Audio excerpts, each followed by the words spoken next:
उनकी भावनाओं को अपन ने देखा।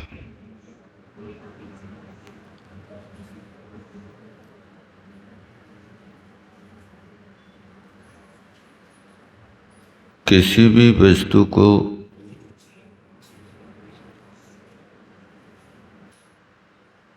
किसी की आंख बचाने का भाव होता,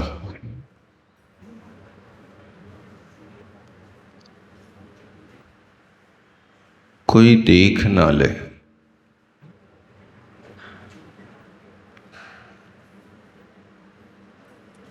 ये भाव आचार्य व्रत के अतिचार के अंतर्गत आ जाता है।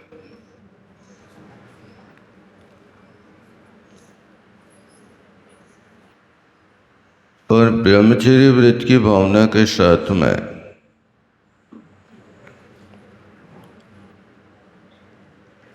आचार्य महाराज ने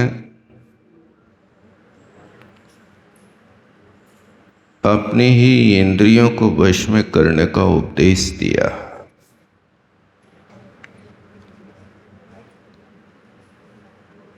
सबसे पहले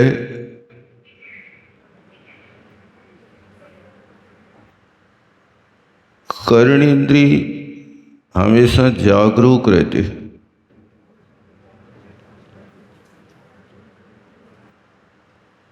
यह तो रागवर्धनी कथा को सुनने के लिए अथवा द्वेषवर्धनी कथा को सुनने के लिए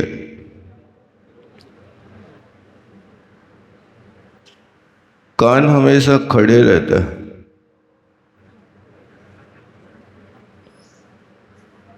सुनने के बाद यदि अभी मन नहीं भरा है तो फिर कहता क्या कहा, सुना नहीं, सुन तो लिया,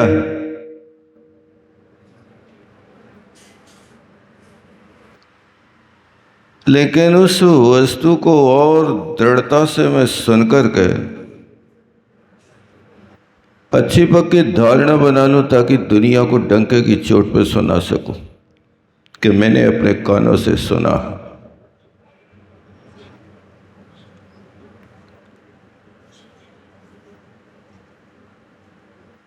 इस व्रत को भंग करने में ऐसी कथाओं से हमेशा परहेज करना चाहिए।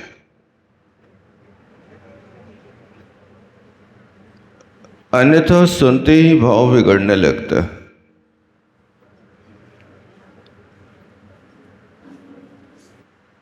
आचार्य समंतभद्र महाराज ने कहा है,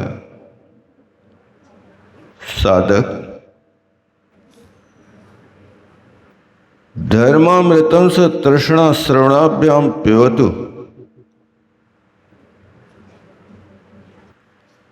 आपको अपने कानों की सार्थकता करना है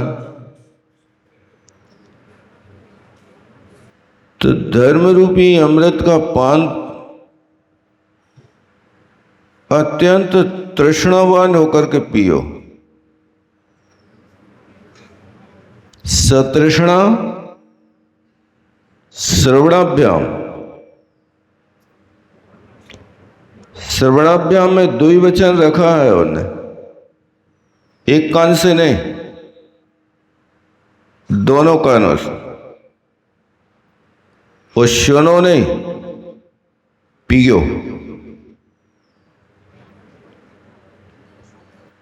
लेकिन किसको? धर्म रूपी अमृत को। जो धर्म की घातक बातें हैं उनसे तुम्हारे धर्म का नाश हो जाएगा, इसलिए उनसे आप परहेज करो।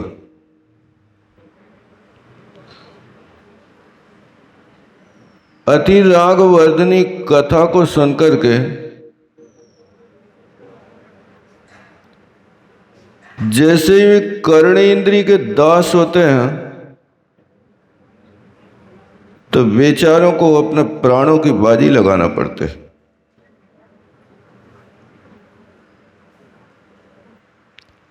सोमदेव सूरी ने लिखा है,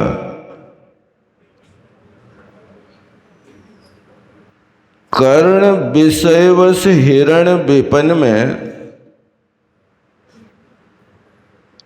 बीन सुनत हर्षे निज मन में, गयो शिकारी यान फंसो मत बिसियन में।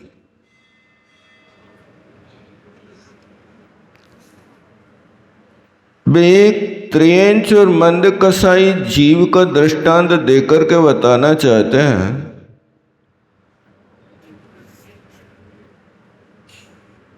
कि वो बेचारा इतना मंद कसाई जीव हिरण है, इतना मंद कसाई, इतना मंद कसाई, वो किसी को सताता नहीं और उसको जो खाने मिलता है वो खा लेता, चाहे हरी घास हो या सूखे पत्ते हो।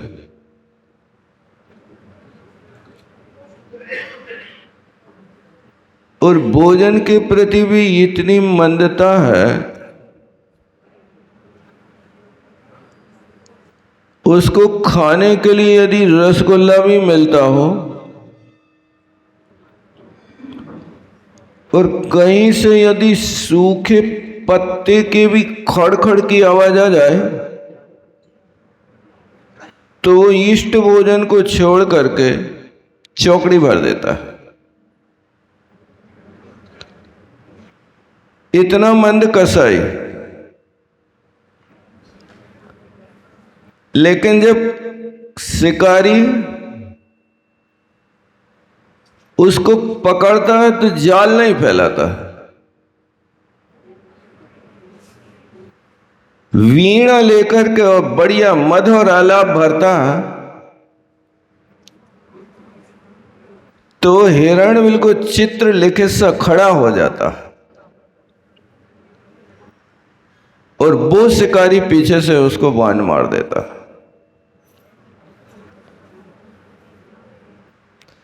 एक कर्णेंद्रिय की लोलुपता के वश निरपराध जीव ने अपने प्राणों की बाजी लगा दी। इसी तरह कर्णेंद्रिय की यदि रागवर्धिनी कथा सुनते हैं तो क्या होगा? कोशिश करें अपने कानों की सार्थकता उसी में बनाएं कि जिसके माध्यम से हम कल्याण कर सकें। कान तो असंगी पंचेंद्रिय जीव के भी हैं, वे सुनते तो रहते हैं लेकिन उनका सुनना ऐसा है कि जैसे कोई पोले बांस में ऊपर से रेत भरे और नीचे से निकल जाए, उसमें ठहरने की कोई जगह नहीं रहती। इसी तरह असंगी पंचेंद्रिय जीव के पास कान तो हैं लेकिन सुनने के बाद वो उपदेश को धारणा करने की शक्ति नहीं है क्योंकि उसके पास मन नहीं।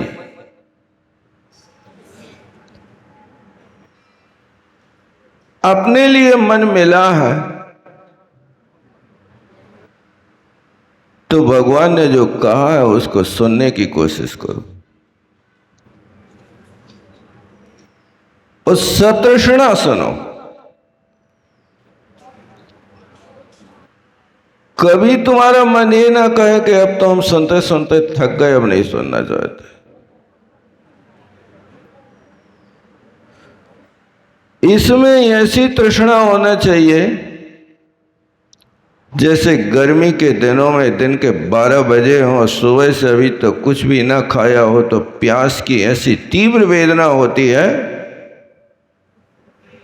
कि वो चाहता है कि मैं एक मटका पानी पी जाऊं, प्यास बुझती ही नहीं।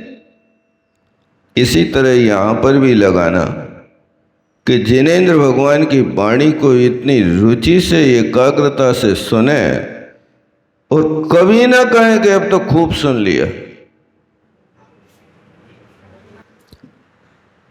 इसलिए राग बढ़ाने वाली कथा का त्याग करें। ब्रह्मचर्य व्रत के घातक करने वाली दूसरी इंद्री चक्षु इंद्रिय।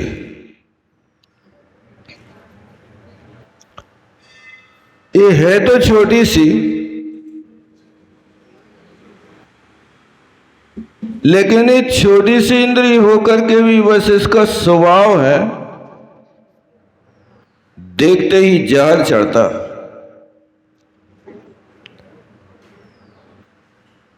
जो वस्तु बन भा जाए,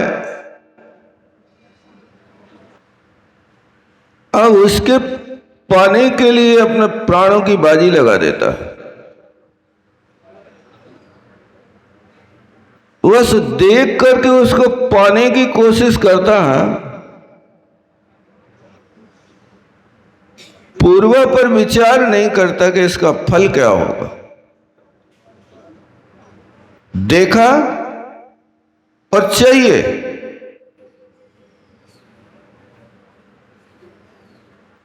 इतिहास उठाकर के देखो, ऐसे कितने जीव हैं जिनने एक दूसरे को देख करके और अपने भावों के निर्मल परिणति को खो दिया और भयंकर विप्लव बच गया।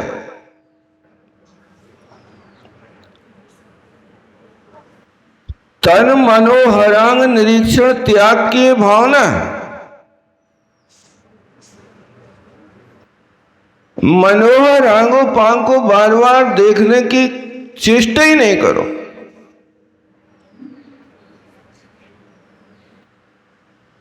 यदि देखने में मन रम गया तो हटने में तुम्हें बहुत बड़ा पुरुषार्थ करना पड़ेगा।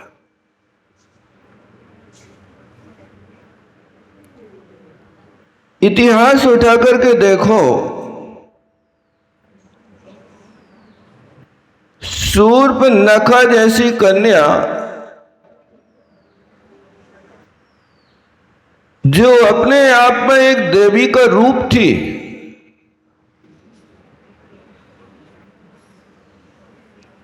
विजयान पर्वत की श्रेणी में उत्पन्न होने वाले जो मनुष्य होते हैं वे स्वभाव से सुंदर होते हैं।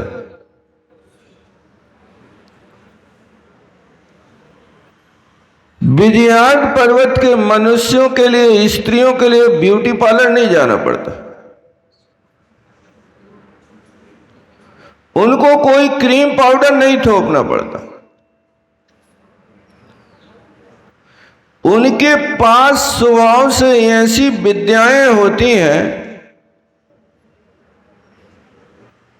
जो रूप परिवर्तनी विद्या के माध्यम से अपना कैसा भी रूप बना सकते हैं।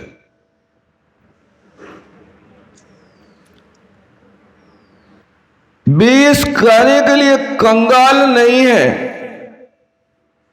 कि मैं अच्छा नहीं लग रहा हूं, बहुत सुंदर। ये तन तो सुंदर होता है लेकिन मन सुंदर नहीं होता।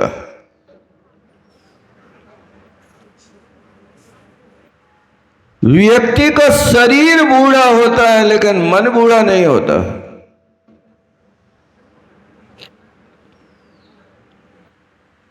काया तो बूढ़ी हुई, तृष्णा हुई जवान, ऐसे में कैसे बने निज आत्म कल्याण। शरीर बूढ़ा होवे और मन जवान होवे,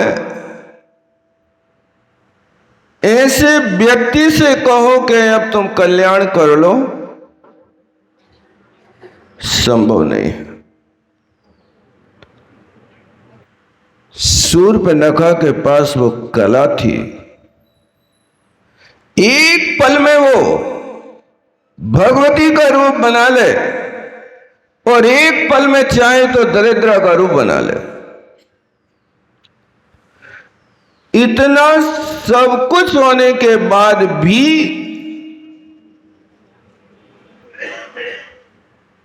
उस दंडकारण्य में साधनारत रामचंद्र जी को देख करके पागल हो गए।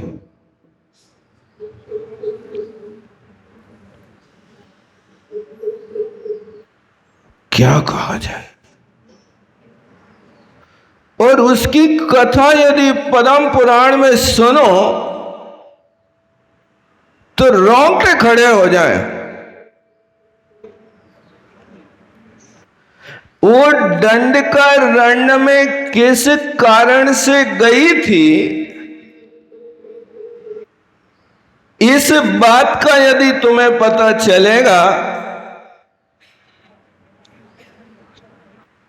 तो आपको लगेगा कि व्यक्ति किस काम से कहां गया था, वो क्या कर बैठा। उसका बड़ा बेटा शंबुक था जो सूर्यहास खड़ग सिद्ध करने के लिए उस वन में गया था। 12 वर्ष की साधना करना घोर साधना है, साधुओं के व्रत से भी कठिन व्रत है भाई साहब। 12 वर्ष तक एक स्थान पर एक अन्न का भोजन, एक वस्त्र को धारण करना, एक वृक्ष के नीचे तीनों ऋतुओं को निकालना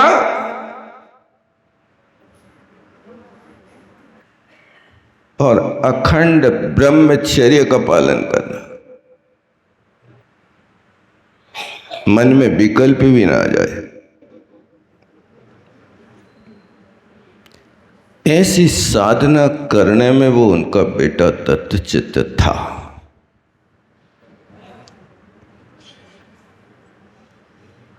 वहां पर उनके पास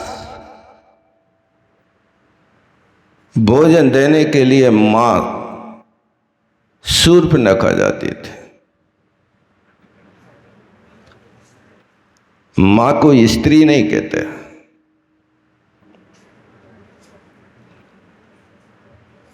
स्त्री तो वो होती है जो अपने और दूसरों के दोषावरण को ढकने की क्षमता रखती है, लेकिन मां वो होती है जो बेचारी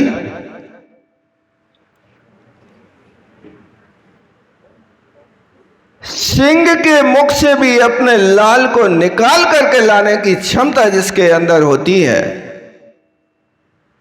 वो मां होती है।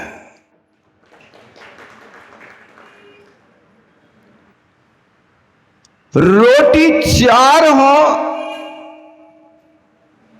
और खाने वाले 5 हो तो सबको खिलाने के बाद कहती है आज मुझे भूख नहीं लगी है, वो मां होती है। लेकिन स्त्री होती है वो कहती है कि पहले मेरे लिए एक कटोरी बढ़िया मलाई होना चाहिए, छिपा के रखेगी, वो दूसरों के लिए छाछ पिलाएगी। और कोई रूठ जाए तो समझाने के लिए उसमें से फिर 1 चम्मच और मलाई डाल देंगे।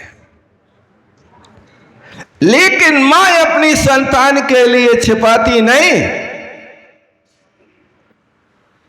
1 चम्मच नहीं 1 कटोरी मलाई अपने बेटे को खिलाने की साहस रखती है।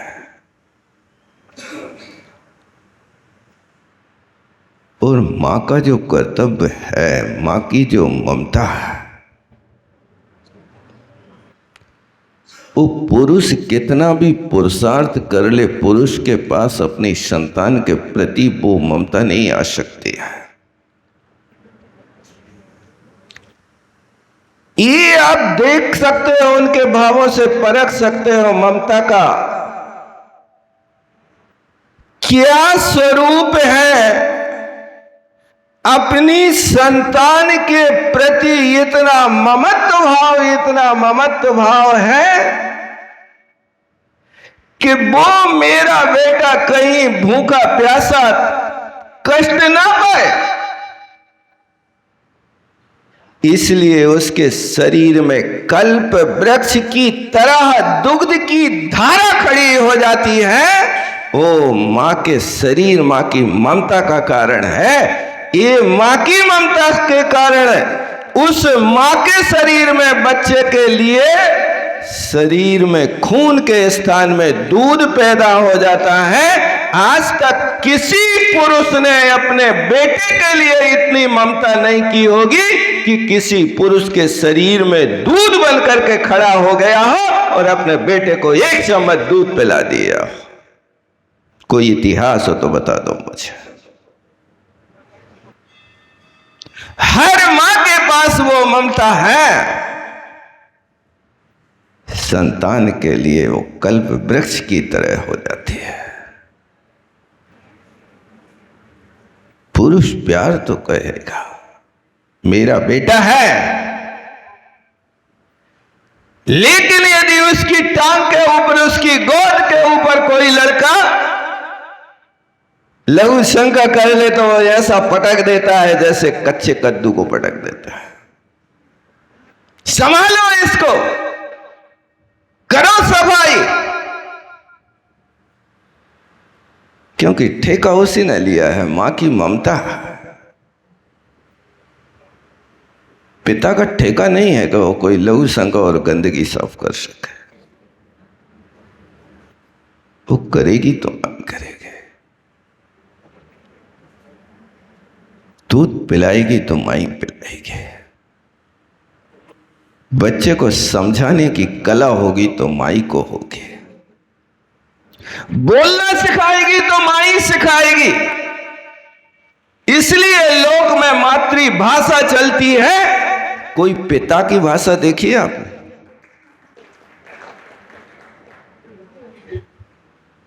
मातृभाषा तो लोक में प्रसिद्ध है, लेकिन आज तक कोई बाप अपनी संतान को पितृभाषा नहीं सिखा सका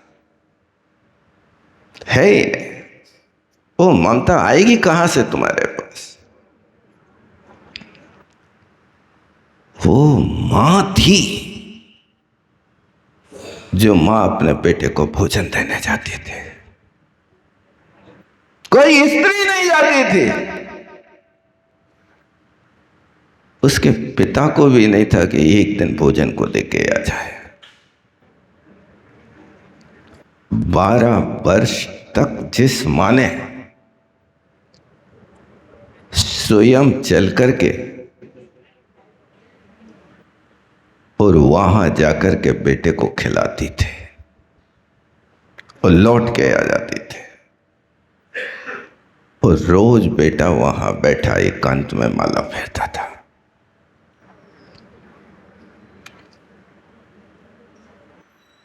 और ये प्रसंग हुआ कि 12 वर्ष पूरे हो गए।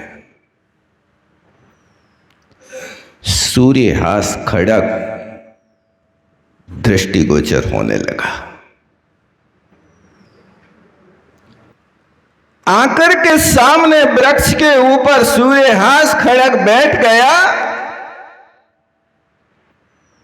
आकाशवाणी हुई, शंभु, यदि तुम्हें सूर्यहास खड़ग चाहिए आज इसी वक्त, तो तुम हाथ फैलाओ, और यदि तुम हाथ फैलाना पसंद नहीं करते हो तो 7 दिन और साधना करो, सूर्यहास खड़क चल करके तुम्हारे हाथ में आ जाएगा। वो वीर योद्धा सोचता है कि जब 12 वर्ष का काल निकाल लिया तो 7 दिन के लिए क्यों भिखारी बनूं?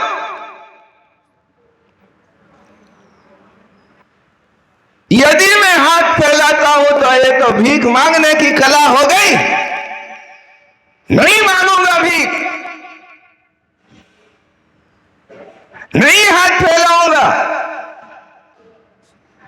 वो दिव्य रत्न स्वयं चल करके मेरे पास आएगा और कहेगा कि तुम मुझे स्वीकार कर लो, तुम मेरे स्वामी हो। उसने 7 दिन और संकल्प कर लिया। सामने वस्तु रखी है,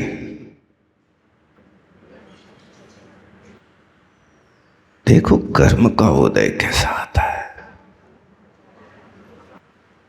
आप लोग भी समझदारी से काम करना, इसमें अपमान नहीं कर समझना कि अब 7 दिन की प्रतीक्षा नहीं करो, मुंह को जाए पेट की आशा करो, यदि मिल रहा है तो आज ही फैला दियो हाथ। 7 दिन के लाने न बैठे रहिए, नहीं तो लोगों की दशा होती है कि सड़े सड़े खाते हैं और कड़े कड़े कल के लाने रख लेते हैं। नहीं होते। 1 दर्जन केला ला है तो उसमें से छांट है, नहीं छांट है, सीधा क्रम से तोड़ के कोई नहीं खाता, छांटेंगे। उसमें जो गीला गीला होगा वो आज साफ करेंगे, और जो कड़ा कड़ा होगा उसको कल रखेंगे। इसलिए लोगों की आदत है सड़े खाने की। सड़ा सड़ा खाना, कड़ा कड़ा कल के लिए रखना। अब वो कड़ा फिर कल तक सड़ जाता ना। आप ही लोग कह रहे हैं, लेकिन न सड़े तो गीला तो हो ही जाता है। यही क्रम चलता है। संबुक के सामने भी यही दशा हो गई। 7 दिन और बैठना है। 7 दिन के काल व्यतीत होने के बीच में एक घटना होती कि 4 दिन व्यतीत हो गए, 3 दिन बाकी है। चौथे दिन की बात है कि राम लक्ष्मण जी वहां से घूमते घूमते उसी वन में आ गए। रात्रि में विश्राम कर रहे थे। अब वो सूर्यहास खड़ग वहां रखा था पेड़ के ऊपर, तो उसकी गंध कोसों कोसों तक फैल रही थी। दिव्य रत्न था, 1000 देवता जिसकी सेवा करते थे। ऐसा मैसा रत्न नहीं था, ये देवो पुनीत वस्तु थे। अब रात के 12 बजे लक्ष्मण को ऐसी गंध आ रही थी कि इनको नींद नहीं आ रही थी। बार बार मन हो रहा था कि एक बार इस गंध का पता लगाएं कि है क्या वस्तु। सो रात के 12 बजे उन्होंने मुंह उठाया कि भैया भाभी जग तो नहीं रहे। सो गए और बे उठे और धीरे धीरे पग रखते हुए उस दिशा में पहुंच गए जहां से वो गंध आ रही थी। और वहां जाकर के देखते हैं तो ओहो, कोटि शशि भानु दुति तेज छिप जाता है। ऐसा खड़ग, ऐसी तलवार के करोड़ सूर्यों का प्रकाश भी फीका पड़ जाए। ऐसे प्रकाश को देख करके ये क्या दिव्य वस्तु है। उस वस्तु को उठाने के लिए लक्ष्मण ने हाथ फैलाया था। और खड़ग की शर्त क्या थी भाई साहब? हाथ फैलाओ तो तुम्हारे पास आ जाए। अब उस खड़ग के लिए, खड़ग के सामने कोई मांगने वाला होना चाहिए। व्यक्ति से बंधी नहीं है, नियम से बंधी है। संबुक तो बैठा 12 वर्ष माले ही फिर रहा, जहां का तहां बैठा। वो तीसरा व्यक्ति जिसने एक कायोत्सर्ग भी नहीं किया और हाथ फैलाया, और हाथ फैलाते वो सूर्यहास खड़ग उसके हाथ में आ गया। अब वो हाथ में आया तो हाथ में आते ही, ये तो लोक रीति है ना, 1 रुपया को पेन खरीदो तो चला कर लेते हैं, कागज की दशा बिगाड़ दे जब तक वो न चले। उस दुकानदार के सामने ही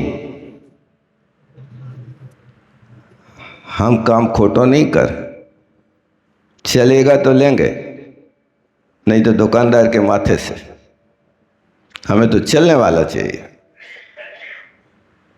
ठीक है, वो ही हुआ कि लक्ष्मण जी ने हाथ में ले तो लिया, प्रयोग भी तो कर लो। उसने वो खड़ग उसी वृक्ष पर चला दिया, और वो चला तो वृक्ष तो कटा, लेकिन शंभू की गर्दन भी कट गई, धराशायी। अब कोई रोने गाने वाला तो है नहीं। अभी जब 10 बजे माँ भोजन लेके आएगी तब पता चलेगा कि क्या हुआ। लक्ष्मण तो सूर्यहास खड़ग लेकर के अपने स्थान पे आ गए। कोई ABCD पता नहीं कि ये क्या हो रहा, कौन साध रहा, कौन मर गया, कौन क्या, कुछ नहीं। आकर के चुपके से सो गए, और सो करके जब देखे सुबह तो कुछ और ही मामला था। यहाँ शूर्पणखा आती है और बेटे को मरा हुआ देखती है तो बिल्कुल पागल हो जाती है, मूर्छा आ जाती है, करुण क्रंदन करती है, खूब विलाप करती है, और कहती किस दुश्मन ने आकर के मेरे बेटे की गर्दन उतारी है।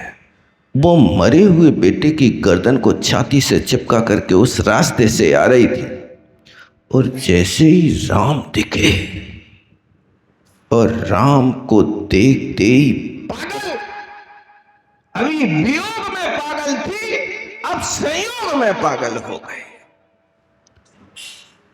प्राणों से प्यारे जवान बेटे की गर्दन को यूं फेंक देती है जैसे कोई सड़े कद्दू को फेंक देती है, और तत्काल अपना रूप बदला। वो 16 वर्ष की कन्या का रूप बना करके राम के सामने आकर के खड़े हो गई और कहती, महाराज मैं अनाथ हूं, मैं वनवासिनी कन्या, मेरे माँ बाप सब मर गए, मुझे अपने चरणों की दासी बना लो।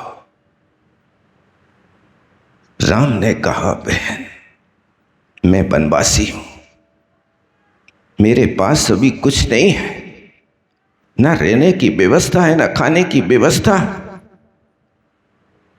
बड़ी चतुर थी, उसने कहा जब सीता को रख रहे हो, पाल रहे हो, तो हमें कौन सी दिक्कत है, किस स्थान पे दो सही। राम ने कहा मेरा व्रत है।